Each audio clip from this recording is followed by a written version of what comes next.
আল্লাহর গজব পড়বে, আপনারা যা শুরু করে দিয়েছেন, কিন্তু এরকম আমাদের গায়ের উপরে উঠে পড়বেন না।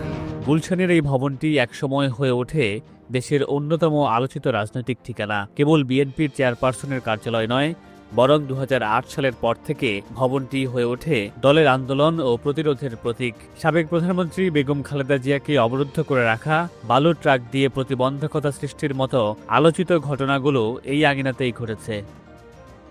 অনেকেই ভবনটিকে বিএনপির নিজস্ব সম্পত্তি বলে মনে করলেও বাস্তবতা ভিন্ন। এর প্রকৃত মালিক বর্তমান সরকারের গৃহায়ন ও গণপূর্ত মন্ত্রী জাকারিয়া তাহের। 2008 সালের প্রতিকূল রাজনৈতিক পরিবেশে তিনি ভবনটি দলীয় কার্যালয় হিসেবে ব্যবহারের জন্য ছেড়ে দেন।